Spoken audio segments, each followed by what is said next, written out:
Hello दोस्तों, आज अपन पढ़ेंगे लाइन और एंगल के बारे में। ठीक है, रेखाएं और कोण, जिसमें सबसे पहला हमारा पॉइंट है। पॉइंट ही क्या, पॉइंट ही की डेफिनेशन पढ़नी है हमें सबसे पहले। तो पॉइंट के बारे में हमें पढ़ना है। पॉइंट को बोलते हैं बिंदु। ठीक है, अब बिंदु किसे कहते हैं? तो एक सिंपल डेफिनेशन में अपन बोल सकते हैं कि जिसकी कोई लंबाई और चौड़ाई ना हो उसे अपन बिंदु कहते हैं। जैसे अपन ने ये पॉइंट रख दिया, तो अब इसकी कोई लंबाई और चौड़ाई नहीं है, तो अपन इसको क्या बोलेंगे? बिंदु या पॉइंट। ठीक है, अब बिंदु दो प्रकार के होते हैं। एक होता है संरेखीय बिंदु, एक होता है असंरेखीय बिंदु। तो इसको अपन समझेंगे, संरेखीय बिंदु किसे कहते हैं, असंरेखीय बिंदु किसे कहते हैं। एक ही रेखा में सभी बिंदुओं का होना। नंबर 1 है एक ही रेखा में, जैसे अपन ऐसे करके डॉट डॉट डॉट ऐसे करके जो अपन बोलते हैं, तो ये सारी कैसी हैं? एक ही लाइन में है, तो इनको अपन बोलेंगे संरेखीय बिंदु। नंबर 2 है असंरेखीय बिंदु। तो असंरेखीय बिंदु क्या होती है? जो एक लाइन में ना हो। ठीक है, जैसे कि एक यहाँ पे रख दिया, एक यहाँ रख दिया, एक यहाँ रख दिया, एक यहाँ रख दिया, तो ये कैसे बिंदु हैं? सारे असंरेखीय बिंदु हैं। ठीक है, तो इतनी चीज़ आप लोगों को समझ में आई होगी। अब इसके बाद हम पढ़ेंगे पॉइंट के बाद। पॉइंट अपन ने पढ़ लिया था। पॉइंट के बाद दूसरी चीज़ पूछी जाती है लाइन या रेखा। रेखा किसे कहते हैं? बिंदुओं के एक ऐसा समूह जिसे किसी भी ओर अपन बढ़ा सकें, उससे अपन कहते हैं रेखा। जैसे कि अपन ने ये बिंदु ही है, डॉट डॉट अपन जा रहे हैं, जैसे बिंदुओं का ये समूह है जिसे अपन इस तरफ और इस तरफ दोनों तरफ बढ़ा सकते हो, उससे अपन क्या कहते हैं? रेखा कहते हैं। ठीक है, ये लाइन कहती है। अब रेखा के भी दो प्रकार है। नंबर 1 सरल रेखा और नंबर 2 घुमावदार रेखा। तो सरल रेखा कौन सी होती है? सरल रेखा वह रेखा जो एक सीधी हो। ठीक है, एक सीधी रेखा को ही सरल रेखा कहा जाता है। और घुमावदार रेखा, सरल रेखा यानी सिंपल लाइन। ठीक है, और घुमावदार रेखा यानी कर्व्ड लाइन, ऐसे टेढ़ी मेढ़ी ऐसी कोई भी लाइन है, उसको अपन क्या बोलेंगे? घुमावदार रेखा। ठीक है, या कर्व्ड लाइन। अब उसके बाद आता है अपना लाइन सेगमेंट। लाइन के बाद आता है अपना क्या? Line segment. लाइन सेगमेंट किसे कहते हैं, या बोलेंगे हिंदी में रेखा खंड। रेखा खंड किसे कहते हैं? ठीक है, तो लाइन सेगमेंट किसे कहते हैं? अपन ने जो रेखा पढ़ी है उसी से अपन लाइन सेगमेंट बनाएंगे। जैसे जो सीधी एक रेखा है, उसमें कोई भी निश्चित बिंदु दे दिए जाते हैं, कोई भी निश्चित बिंदु दे दिए जाते हैं, उसे बोलते हैं अपन लाइन सेगमेंट। ठीक है, जैसे कि एक सीधी रेखा थी जिसमें अपन ने ए और बी दो बिंदु दे दिए, तो उसको अपन क्या बोलेंगे? Line segment. ए भी यहाँ पे क्या है? लाइन सेगमेंट है। ठीक है, इतनी चीज़ समझ में आई। उसके बाद पढ़ेंगे अपन लाइन एंड एंगल में। अपन आगे पढ़ेंगे, पॉइंट पढ़ लिया, लाइन पढ़ ली है, लाइन सेगमेंट पढ़ लिया है। उसके बाद अपन देखेंगे इंटरसेक्टिंग लाइन। क्या है?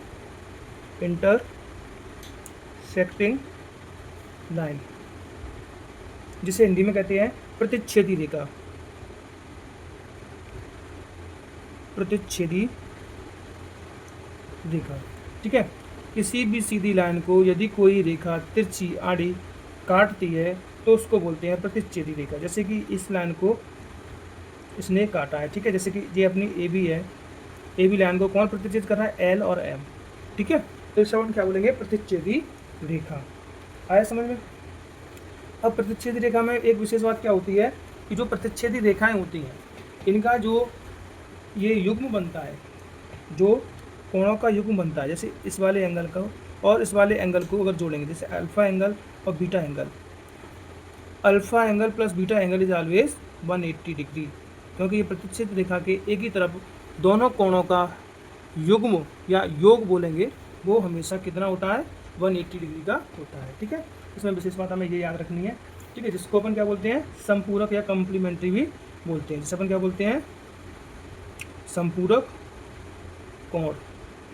ठीक है, संपूरक कोण बोलते हैं। ठीक है, इतनी बात समझ में आई।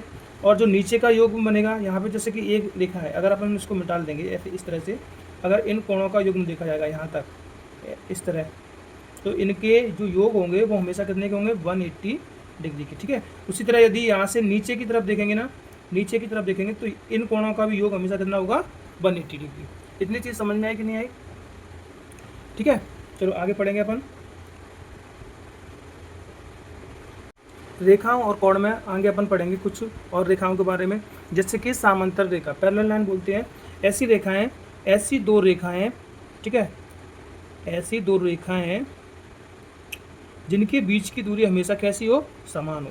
जैसे ये दूरी समान हो। ठीक है, हर जगह दूरी कैसी हो? समान हो। इसका बेस्ट उदाहरण है रेलवे लाइन। जो रेलवे लाइन होती है उसकी जो पटरी होती है वो किसका उदाहरण है?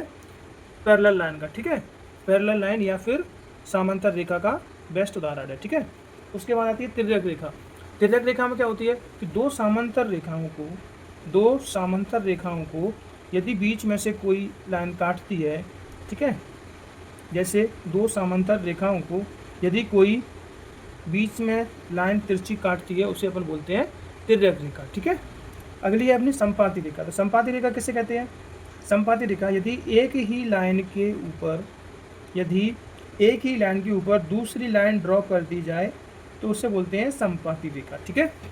जिसको पॉइंट क्या होंगे वहीं पे होंगे। अगर आपको बोला जाए कि ए बी लाइन, एक ए बी रेखा और पी क्यू रेखा को संपाती रूप में लिखिए, तो ये एक ही रेखा के ऊपर दोनों लाइन आ जाएंगी, ठीक है। इसमें ए बी भी हो जाएगा और आपकी पी क्यू लाइन, और या फिर प्रतिच्छेदी रेखा भी बोलते हैं, ठीक है। इसके जो शीर्षाभिमुख कोण होते हैं, संगामी रेखा के जो शीर्षाभिमुख कोण होते हैं, जैसे एंगल ये और ये आपस में कैसे होंगे? बराबर होंगे। और ये वाला एंगल और ये वाला एंगल आपस में कैसे होंगे? बराबर होंगे, ठीक है। लाइन और एंगल में इसके बाद हम और पढ़ेंगे, को अगली वीडियो में बना के भेजूंगा, ठीक है। इस वीडियो को देखने के लिए आप लोगों को बहुत बहुत धन्यवाद। चैनल को सब्सक्राइब करें और जो वीडियो अगर आपको पसंद आई हो तो लाइक करें। धन्यवाद।